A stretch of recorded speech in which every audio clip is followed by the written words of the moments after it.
You can't hear me, can you? Guess where I am? Oops, wrong way. Staines, Egham, Virginia Water, Chertsey and Addlestone. This train has 8 carriages. Some stations have short platforms. I'm at the gorgeous Waterloo station this morning. Big station. Busy station. Oh, I can see my platform's just been announced. But just before I get on the train, I just want to show you something down this end. I better get a wriggle on though. Yeah, it's time for me to get back down there and go find my train. Lovely, lovely station. You can't hear a word, can you? See the tick?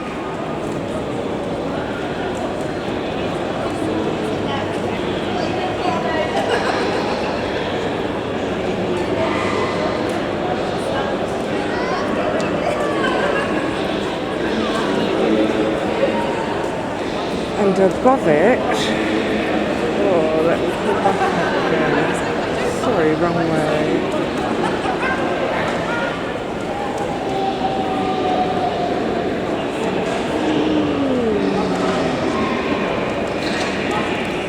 So this was the original international station for trains, the Eurostar trains to Paris.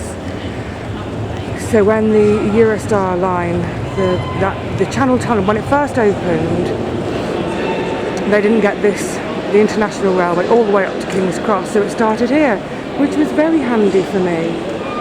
But it's the back end of a humongous station. Morning, Waterloo.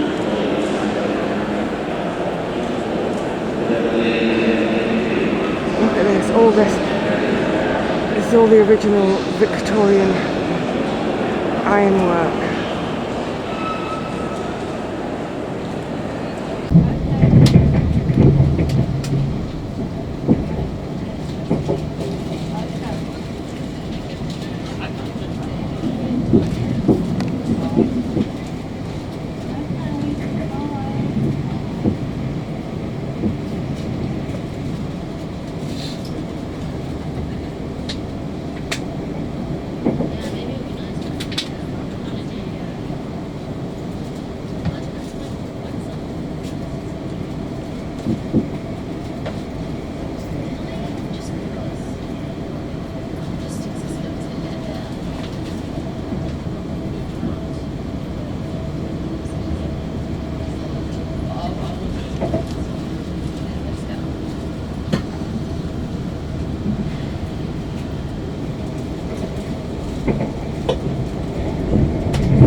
extended to the end of October.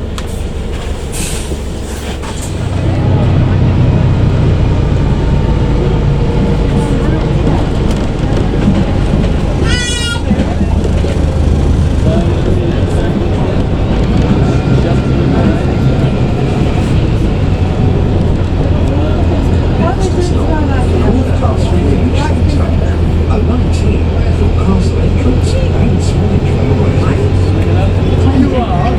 Stop from the 18th of September.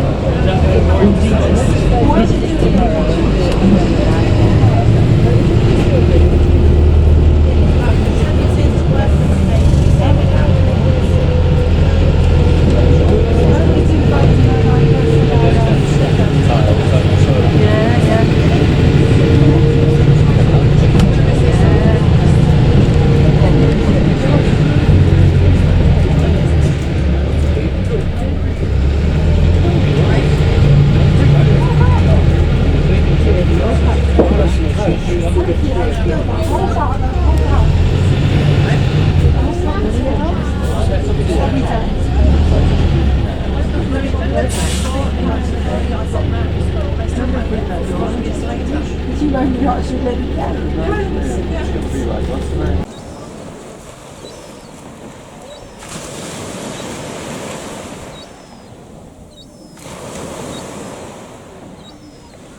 Oh,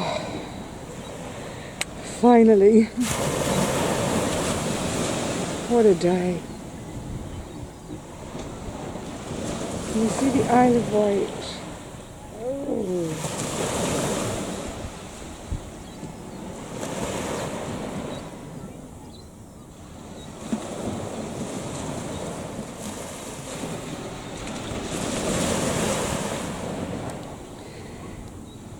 That's the Isle of Wight.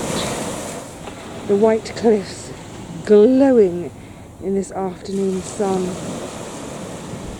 Gorgeous. It's about 5 o'clock.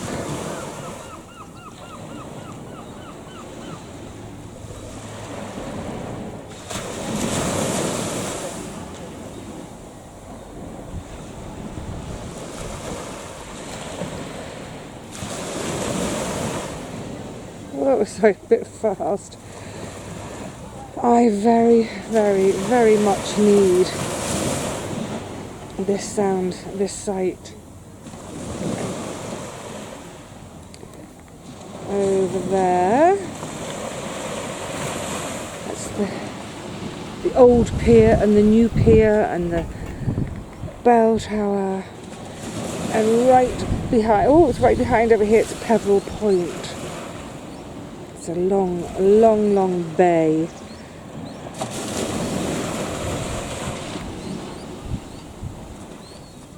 Oh, spooky creaky. Just to show you a little bit of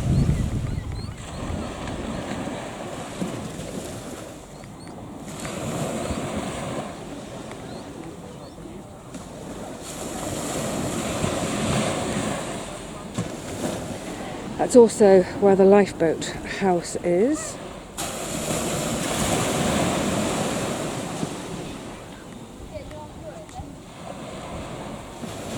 Can I find the lifeboat house? No, it's too far away. Whoops, sorry. Steady, Neddy. And it comes around and around and around. And then this is where we start to get into the town. And there's sort of all the sort of little, that's the ugly, horrible, ugly Molan building, but all the shops and restaurants are that way. And then, let's see if I can stand up. I'm laughing because, I'm laughing because it isn't necessarily going to happen. Oi, sorry. So, that's one end of the bay over there, and it comes around. I'm right near the town here, but then it stretches all the way all the way. I'm going to try and put my stick all the way around and around and around and around and around, all the way to Ballard Point. I'm sorry, excuse me. Tomorrow, do you see where that last bit of white is on the cliff?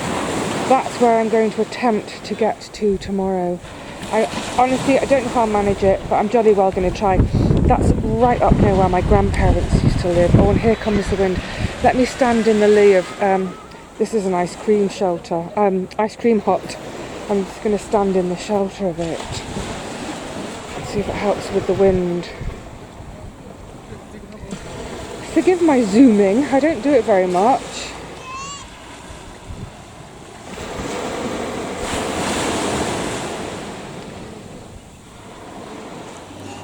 Do you remember when I was talking in that video about my summer job at the big hotel?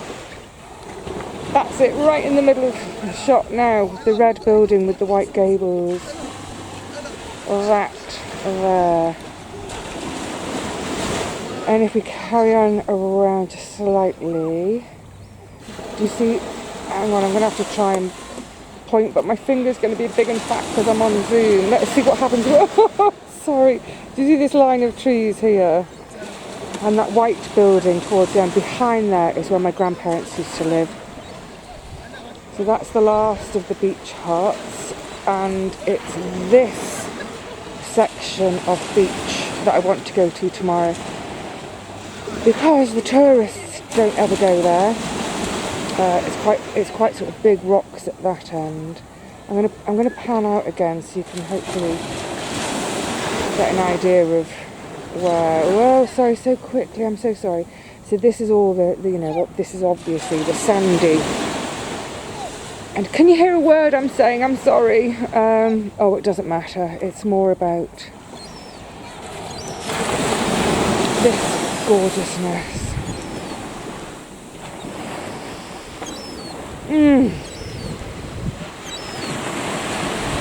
Right. I'm hungry, thirsty. I need to go and do some food shopping. And I'll see you back at the flat. Hello, gorgeosities. Oh, I can finally say a proper hello. Oh my goodness, I am dog tired, but happy. All that footage you've just seen, I hope you I hope you liked the travel bit, even though it was a bit like, you know, fast out of train windows, bus windows. I just wanted to give you all a sense of leaving London and getting to Dorset. There were all sorts of shots I wanted to make, but noise, people. Oh, pardon me. I'm really sorry. That's because I've just poured myself a glass of beer. I really need it. It's quite warm, actually. Yeah, it's not. It wasn't the journey that I was expecting, but I'm here. I will give you a little, do you want a nosy around the flat in a second? This is my little flat for a few days. Yeah, oh my goodness. Straight away this morning, I chuckled to myself and I looked at my suitcase and I talked to my sister. She's in my suitcase. You know what I mean. So I've spent a lifetime travelling by trains. Love it. Rarely seem to have an issue, rarely. My sister, conversely, always seems to have an issue when it's a train ride. So if you remember, for those of you who were watching back then, oh my goodness, that trip to France, we did the whole thing on train. So my sister came from North Yorkshire down to London by train, and then we went from my flat in South East London by train up into London to then get the train out of London to France. Oh, and it's kind of full circle, isn't it? Because we started this morning, bleary-eyed. I should say it's about 6:30 now, and when I was at Waterloo this morning, it was about 10:30 when I got to Waterloo. I left my house at about 10:15. Anyway, Waterloo being the original starting point for the Eurostar. So yeah, when we had that trip to Nice in the south of France, oh my giddy goodness. So our outbound journey from, once we were in France, the Eurostar bit from London to Paris went fine. But once we got on our TGV, which is the high-speed train, at Gare de l'Est to go all the way down to Nice, that was the journey where we managed to hit a car and end up stranded in the middle of nowhere. Well, actually, we were in Carnul in the south of France. And we kind of brushed it off, laughed it off. Never mind, hey, we've arrived in Nice. And I think we eventually arrived in Nice at 10:30, 11 at night, rather than 8 o'clock. But it was warm, and we dumped our bags and just had a brief walk down to the Promenade des Anglais.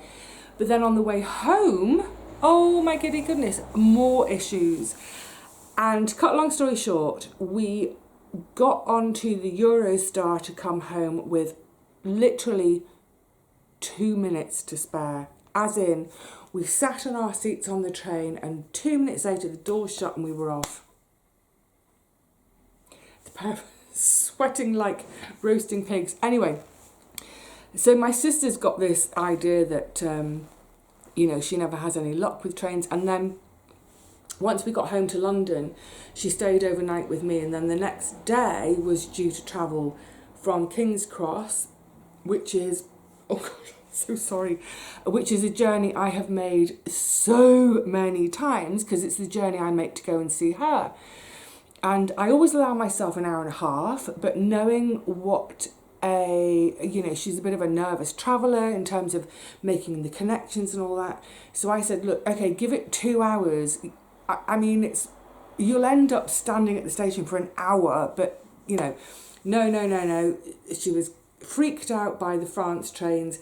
I'm going to take a taxi. And I said, a taxi across London is a nightmare. Trust me, go by train. Anyway, she didn't trust me. She wanted a taxi.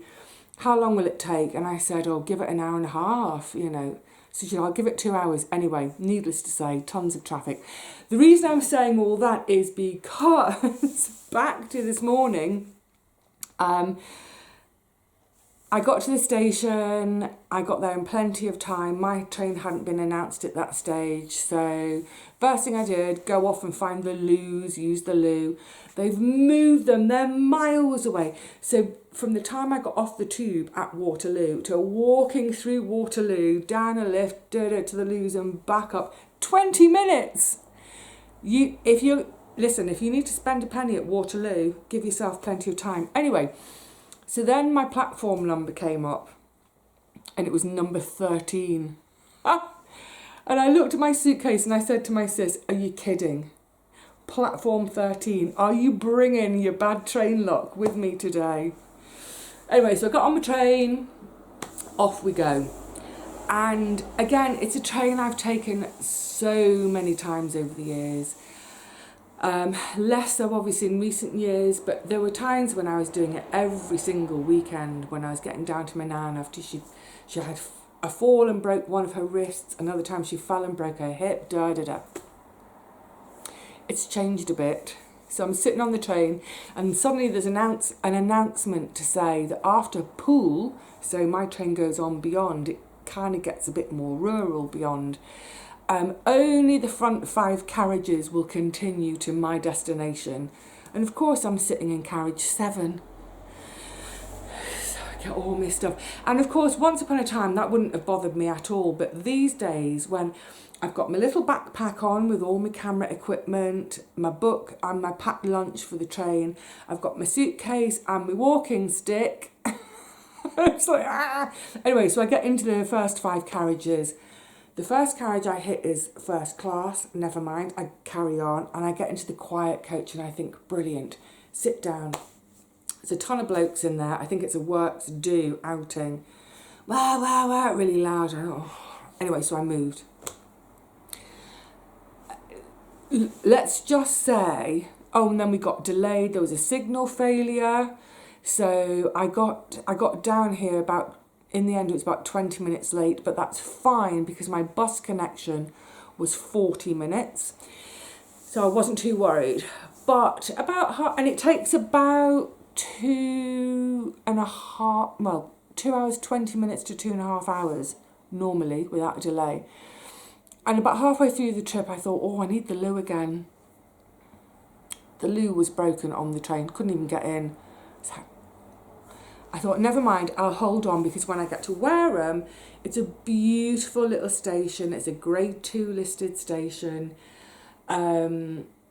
There's a Friends of Wareham station even. Anyway, so I get to the station, dash to the ladies, it's locked. It's like, oh no. So I go to the ticket office to go to, you know, see the man or the woman to say, can I get the key for the loo? Because a lot of stations you have to get the key now, vandalism and, I don't know, drug taking, whatever. So I go to the ticket office and there's no one there. There's not a soul around. And I'm bursting. Okay, so thank goodness for a bit of local knowledge I'm going to share with you now. I went down a little side road. I had to have a pee in a field, for goodness sakes. Oh, but there's no way I could hold it in, because I had the 20-minute wait for the bus. The bus then takes 40 minutes to get down here. And anyway, yeah. So I had a pee in the countryside. Then I got my bus and I was trying to get some shots for you all. Got a few. That there was a lot of the buildings, that's Wareham, so that's one of the towns I'm considering looking at for moving to. And then of course beautiful Corfe Castle, and then a kid got on, a little kid that had the most piercing scream you can ever imagine. It just, and every 2 seconds it just went, ah! And everyone on the bus would go, and then we'd relax. And then it started lashing with rain, so I had to close the windows, Anyway, the rain stopped, yay! Put it this way, by the time I got down here to Swanage, I was feeling a little bit grumpy. I didn't sleep well last night, anticipation, excitement, a few nerves about everything. I was feeling right royally grumpy.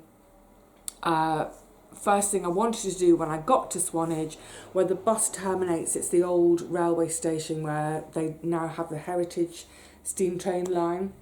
So I thought, oh, that's it, bursting for the loo. And I picked up a bus timetable whilst I was in the station, and I was trying to put it in my suitcase and it wouldn't go in, and I was getting my knickers in a twist. I was about to drop an F-bomb publicly, and I was, ah! And then I heard, hello, Vivi. And I turned around and there were Mark and Michelle, who watch my channel. Hello, guys. And it was just a really like, what are you doing here? I said, hang on. I really want to say hello properly and have a chat, but I'm busting for the loo. Anyway, went to the loo, came back, and yeah, so it was lovely. It was a completely, just one of those moments in time of they're staying somewhere else in Dorset and they'd come over to Swanage for the day. They'd taken the steam train down and were waiting for the next steam train to go back. They were just sat there waiting. I had no business on the platform, on the steam platform, other than that I wanted to use the ladies. So anyway, so that was lovely. And we sat and chatted for, I don't know, how long was it? About 30, 40 minutes or so. Really, really, really lovely to put faces to names. What a treat. And as I said to them, they took away my frown and put the smile back on. So of course, since then, the first thing I've got to do is get to the sea.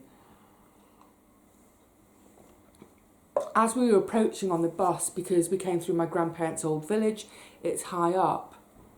It's about 2 miles away.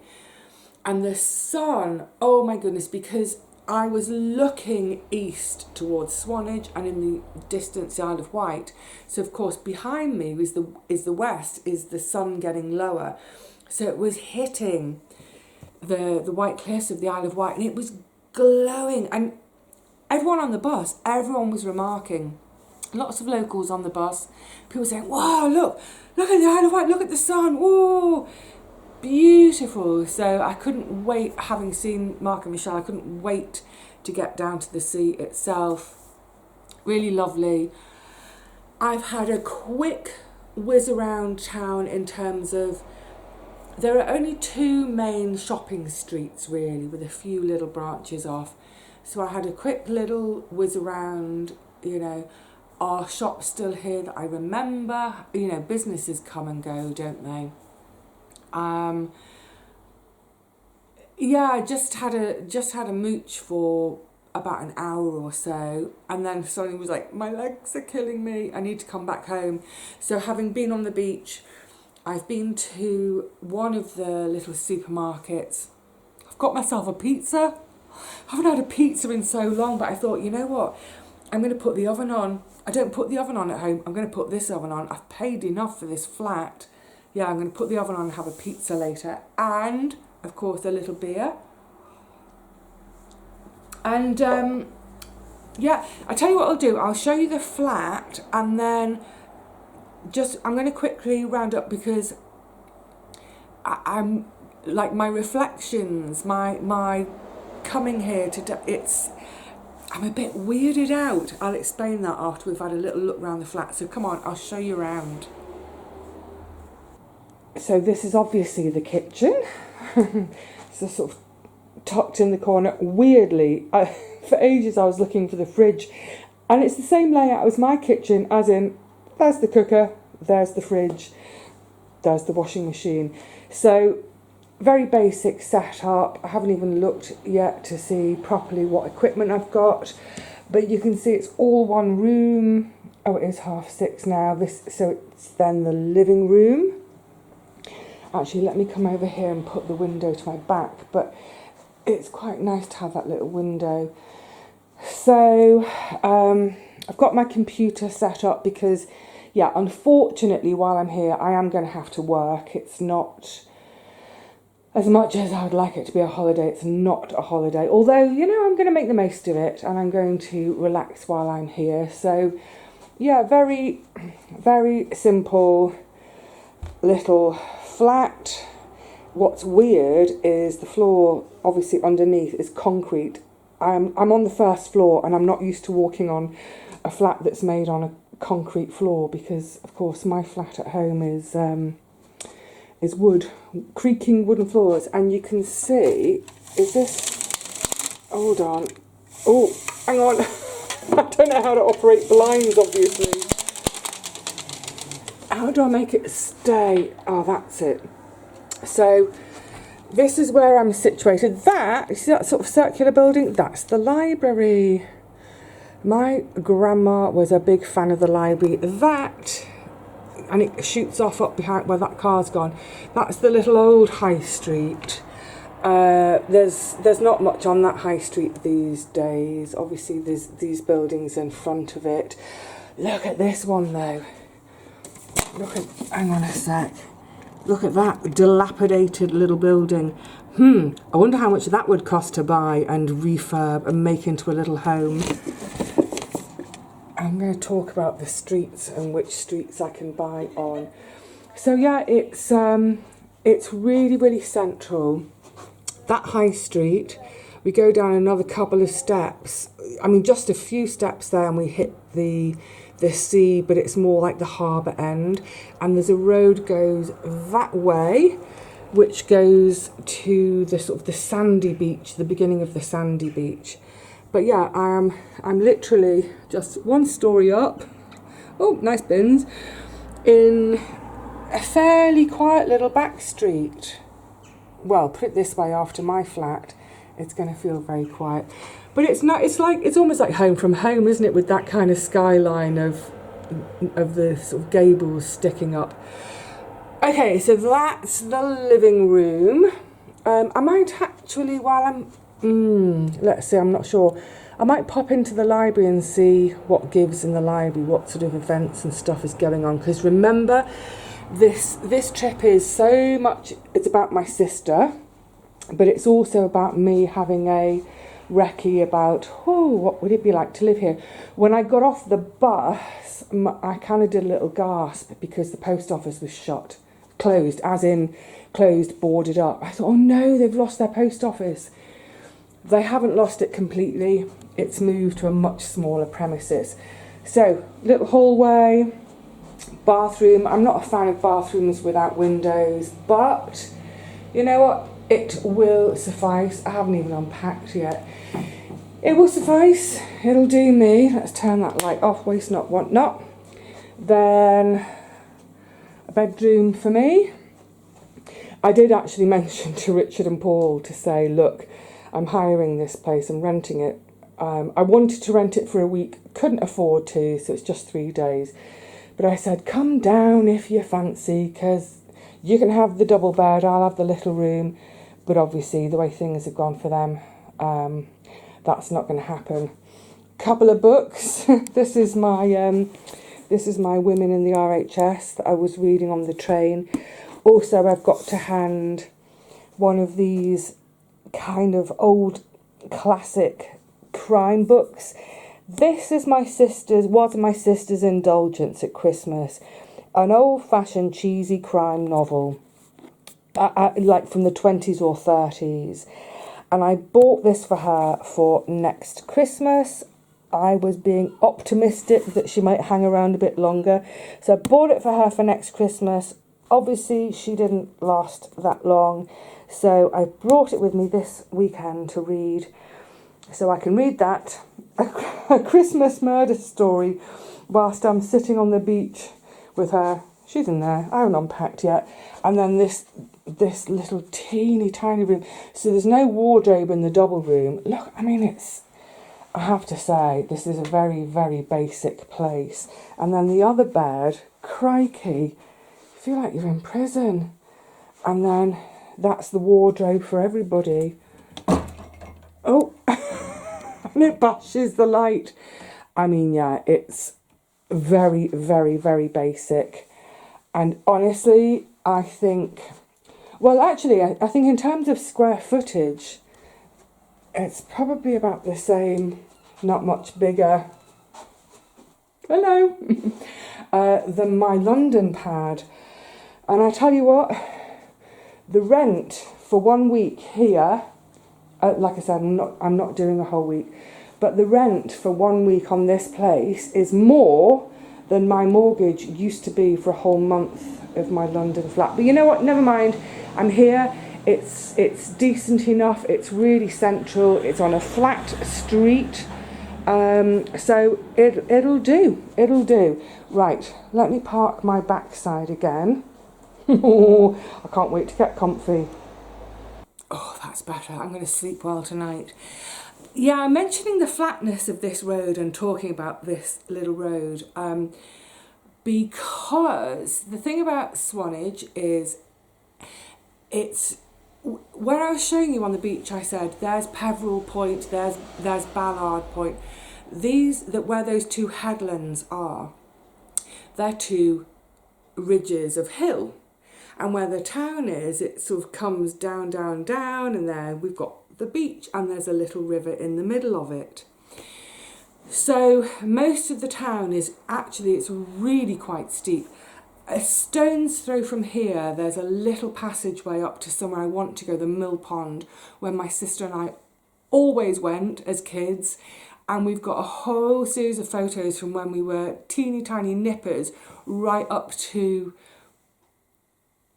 I would have been, let me just do the maths, I would have been about 51 and she would have been 54. And it's a stone's throw from here. And we go from this to this almost instantly. So, I mean, you know, local knowledge is a good thing. I know that there are only a handful of streets in Swanage that I could, you know, in terms of house hunting, I wouldn't even consider, even the most gorgeous, perfect place, I won't consider it if it's up a hill like this. I just can't do it. So yeah, good local knowledge for house hunting, but also for staying this time around. This is, you know, it's kind of like my London location, not just because of those buildings over the skyline, but the fact that, you know, open the front door and you're straight in the mix of the action of life and, yeah, life. So I was just saying before giving you a quick look around how I'm a bit weirded out for this trip. I mean, God knows I've been looking forward to it, and I'm really looking forward to the next couple of days and hopefully getting in the sea. I've brought my swimsuit and I brought a beach towel. I remembered to bring a beach towel. And I brought a hoodie so that when I get out of the sea, because the air temperature is not great, the sea temperature will be at its best right now. In the UK, generally speaking, September is when you want to sea bathe. If you haven't done it for a while, this is when it's going to be at its warmest. So I'm really looking forward to all of that. And of course, there are all sorts of mixed emotions going on with my sister, of course. But the other thing of that I think I mentioned it, I'm sure I mentioned it, is that part of this time down here now is it's a recce for, is this somewhere that I could see myself living? It's all very well to visit. I love to visit, and I'm going to carry on visiting for the rest of my life, I hope. And I think about living here, and I think, but I have this sort of picture in my head. I picture a property, I picture the garden, I picture my life. This is how it will be. But is it romantic? Is it dreamy? Is it rose-tinted? What's the reality of it? And I think sort of getting off the train and then the bus today, I was in such a grump. And then to see that the post office was closed, my head just went, nah, that's it, forget it, this isn't going to work, I can't live here. Of course, my thoughts have mellowed in the last 2.5, what time did I get here? It was just, 2 hours and 3/4. But yeah, I mean, it's going to be an interesting trip stay, this one, because it's got so many different things in it which I wouldn't normally have when I'm staying here. And for instance, I was walking along Institute Road, which is one of the main sort of shopping roads. I mean, it's tiny, but there's an estate agent, and I sort of started slowing down to hover to have a look, and there were a couple looking in the window, and they were saying how ridiculous the prices were, as in expensive. And I looked and I thought, wow, it's cheap. It's like a different perspective, isn't it? I'm coming from London.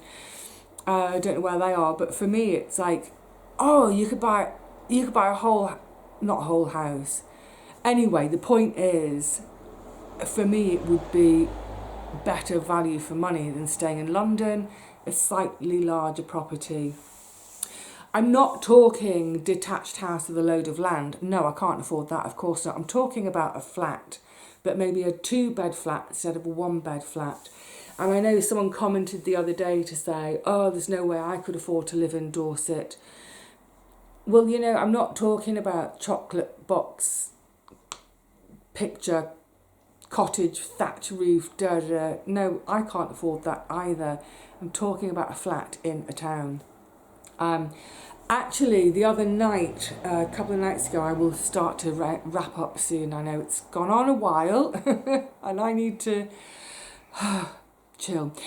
But the other night, I couldn't sleep. It was about 2 a.m, and I turned the telly on, and it landed on an old episode of Escape to the Country. So for anyone outside of the UK, it's one of these property shows where a couple say, we want to buy a property in X area. And then the presenter shows them 3 or 4 different properties in that area, and they say, oh, we like that one. But they never buy it. They just go and nosy around. So I tuned in and it said, oh, we've got this couple, they're looking in Dorset. And I thought, oh, brilliant, I'll watch. This will be great. This is perfect, brilliant. So we got an introduction to the couple and why they want to move to Dorset and where they are living at the moment and and what's your budget for your new property? And they're like, oh, we just want, you know, we're sort of downsizing a little, you know, a little 3-bed cottage, maybe 4-bed with a bit of garden, what's your budget? £1.25 million. Pounds. pounds. So in dollars, that's going to be what, 1.7 million or so. 1.25 million pounds. I turned it off. What's the point? Ridiculous. But yes, that's your picture perfect cottage in the middle of nowhere with a ton of land. That's not what I want. It's not what I need. It's not what I'm looking for. This kind of thing is what I'm looking for. Not this flat. I don't like this flat. But this maybe a bit bigger than this place. Ground floor, bit of a garden. Anyway, we're here. Yay! So over the next couple of days, I'm hoping to take you out and about with me with the camera. I don't think I'm going to take the camera in the sea with me. You're not going to see me swimming. You might do, I don't know. But yeah, hopefully show you a few of the places, the sounds, the sights, the colours, the feeling of why I love it here so much. Even though my grandparents are no longer here, my family are no longer here, there's no one here except little old me. It's still lovely. And I'm still really, really happy to be here. So, on that note, I'm going to say cheerio to you all for now. And hopefully I've got this internet connection sorted now. So I will be able to bring some of this to you before too long. All right, see you soon, lovelies. Next time, maybe a little walk to the beach. Not this beach, a different beach. We'll see. Until then, look after yourselves. Take care, everyone. Cheerio.